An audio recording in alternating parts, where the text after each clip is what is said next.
Ladies and gentlemen, good afternoon. Welcome on the Culture News. My name is David Serero, and today I have the privilege, the honor to have over the phone the wonderful DJ. And she's not just a DJ, she's also a director and producer, but we're going to talk about all of that. Our wonderful friend, Mrs. D.W. WATERSON. How are you, D.W.? Hey, everybody. I'm so good. How are you? I'm very, very happy to have you on the phone today out of your business schedule. So, first of all, it's the first time in my life that I speak with a DJ at 12 noon, like before 2 p.m. Usually the speaking, yes. It's the first time. So you you must be very, very creative to wake up that early for a DJ, even for myself, I tell you the truth.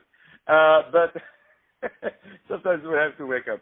So the good news, you're going to tell us a little bit about yourself, my dear DW, but also the good news is that you have created that fantastic web series that I had the pleasure to watch the first and the second season, absolutely first class.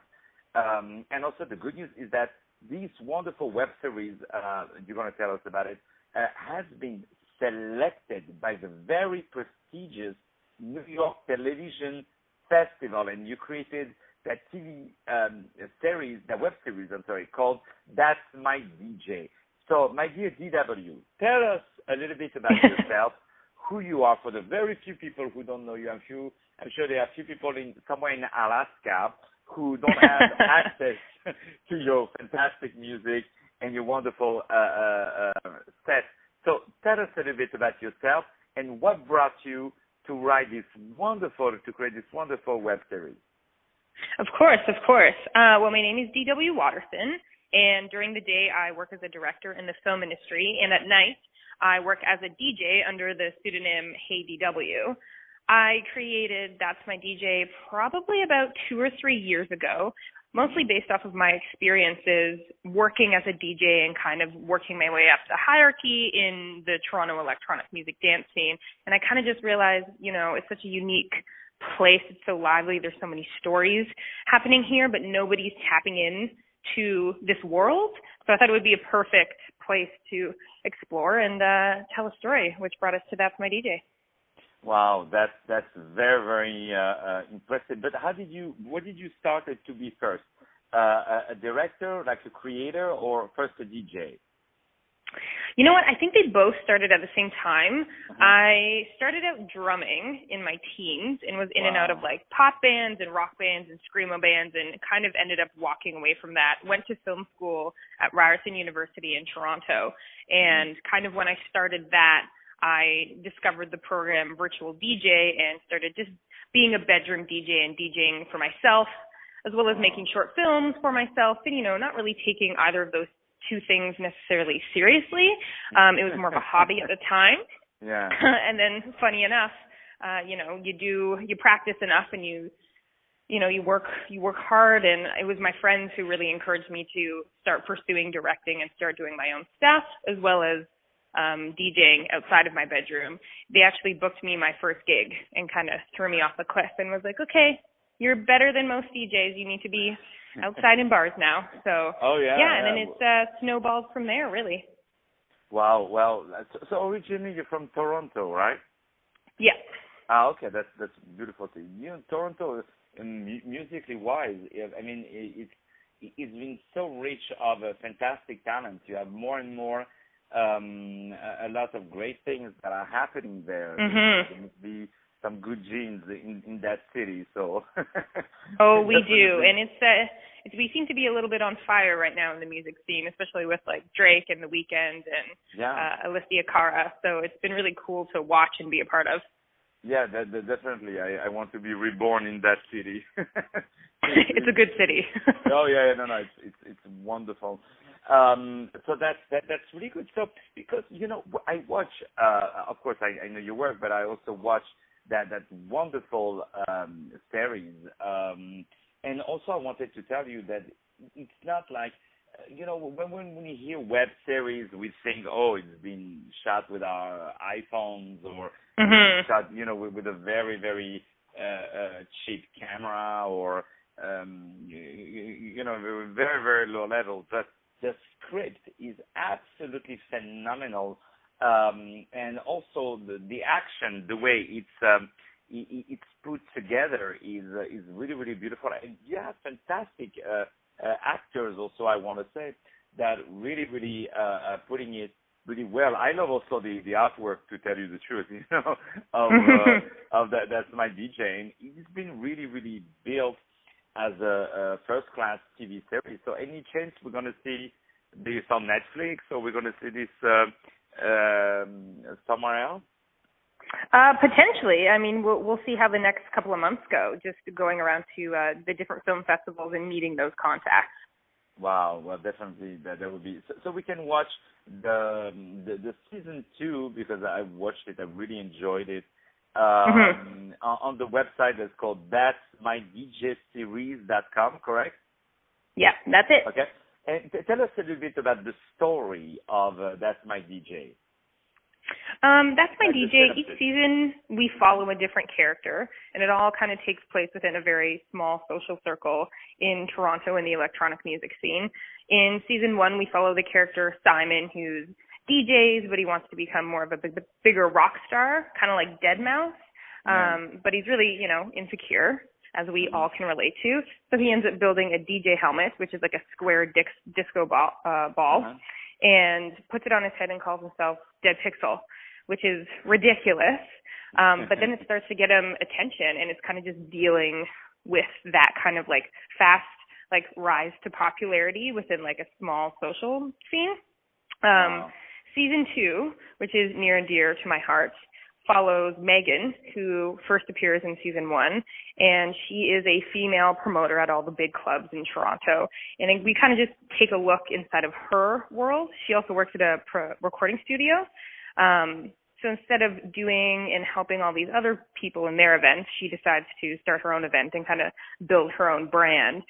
And when she starts to do this, she meets this female DJ named Spinelli, Hannah, and is kind of knocked off her feet. And I think we've all experienced that moment where we meet somebody, and it's that lightning bolt, oh my God, something big is about to happen.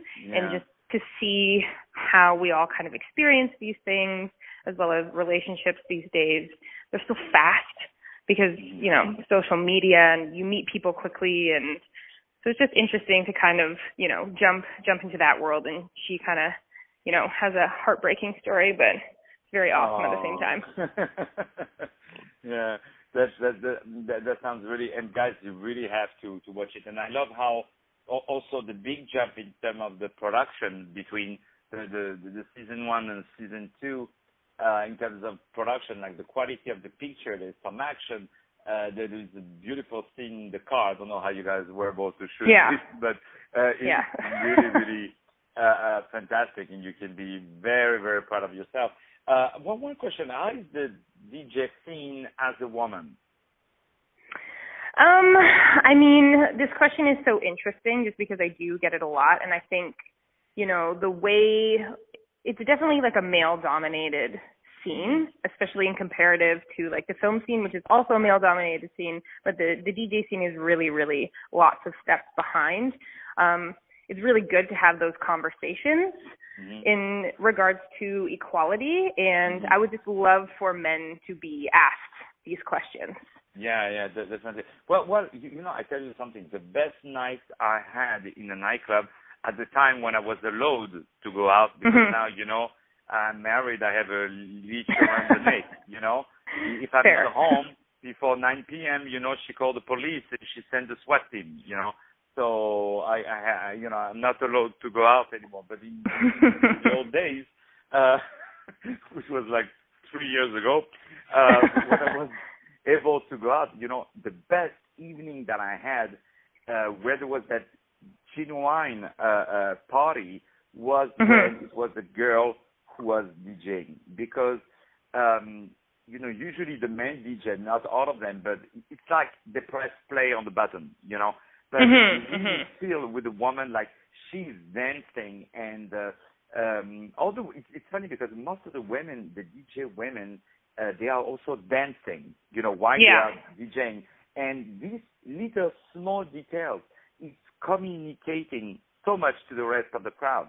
And I remember just at some point when I was looking for inspiration to party, you just look at the DJ, you see her dancing, and then you want to dance also. And it's so inspiring. I believe it's like you see a singer who is really like touched by the song, so he communicates something in a way. That's really something. Do you produce also your own music?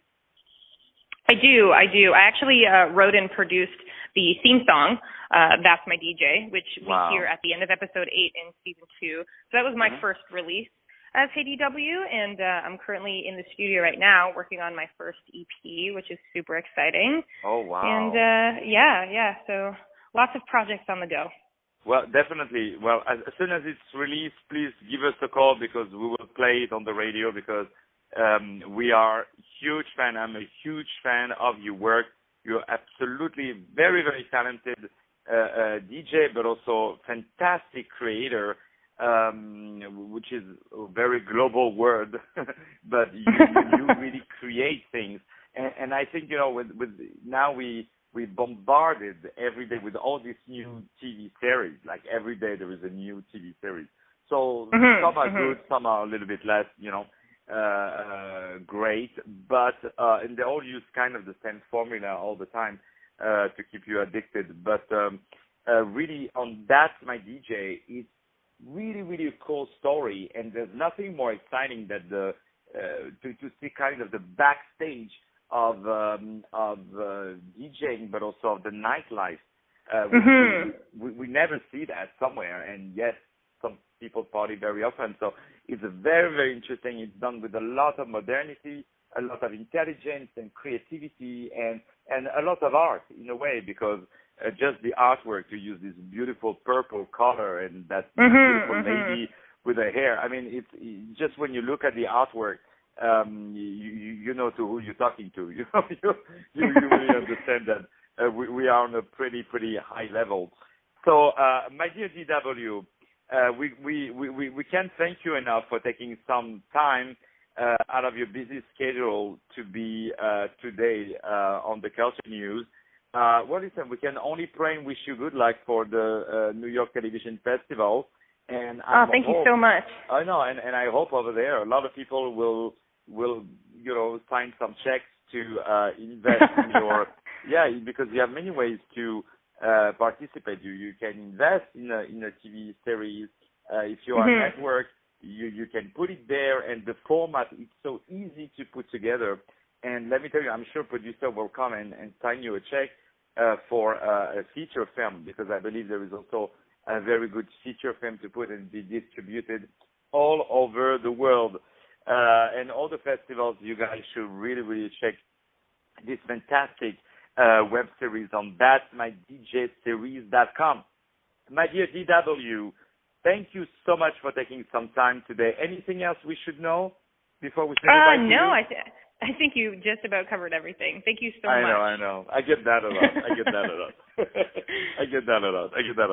So, my dear DW, thank you a million times once again, ladies and gentlemen. My name is David Serero on the Culture News, and we had the pleasure to have the fantastic DJ, and she's also creator, director, producer, fantastic new. I'm using a lot the word fantastic, but it's totally appropriate for this great talent. Check her out, and also keep an eye on her. If she's playing in any nightclub, go to see her and also buy her future EP. Thank you, my dear DW. We'll talk to you very soon. Awesome. Thank you so much. Thank you.